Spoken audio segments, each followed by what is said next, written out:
બાપુજી એક ભક્તની વાત નથી કરતા. એક સંત પાસે જાય છે, મને બોધ આપો, તો કહે છે અંદર તો સંસારની લાઈ લાગી છે ને બોધ માંગો છો? બોધ માંગો છો એટલે છુપાવતા નથી, છુપાવતા નથી. આપણી જેમ નથી કરતા, એ તો આણે કીધું એટલે મેં આમ કર્યું, એટલે મારથી આમ થઈ ગયું. એ આપણી જેમ નથી કરતા, એટલે નથી કરતા.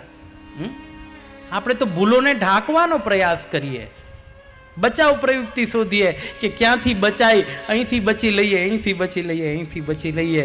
પરંતુ અહીંયા એ ભક્ત શું કહે છે? ગુરુજીએ જેવું કીધું ને, જેવું સંતે કીધું કે અંદર સંસારની લાઈ લાગી છે ને બહારથી બોધ માગો છો, એટલે તરત જ નાચવા માંડ્યા કે મારા ગુરુ મને ઓળખી ગયા, મારા ગુરુ મને ઓળખી ગયા, મારા ગુરુ મને ઓળખી ગયા.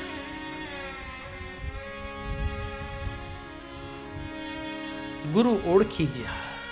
આપણે બચાવ કરીએ છીએ, પરમાત્મા પાસે જઈએ, બચાવ કરીએ. ભગવાન એ તો અજાણતામાં થઈ ગયું, બાકી તમને તો ખબર છે ને હું કેવો સીધો છું, હું કેવી સીધી છું. એ ભગવાન એ તો અજાણતામાં એવી પરિસ્થિતિ હતી એટલે મારથી એવું થઈ ગયું, એટલે મારથી એવું થઈ ગયું.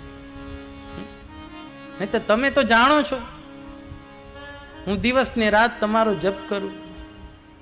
એ તો પરિસ્થિતિ એવી હતી. પરિસ્થિતિનો દોષ દઈએ, વ્યવસ્થાનો દોષ દઈએ, સંબંધોનો દોષ દઈએ, કોઈ સાથે હતું સથવારાનો દોષ દઈએ. પણ હકીકત આપણે પરમાત્મા પાસે એકરાર નથી કરતા, સ્વ બચાવ કરીએ છીએ, પ્રયુક્તિઓ શોધીએ છીએ.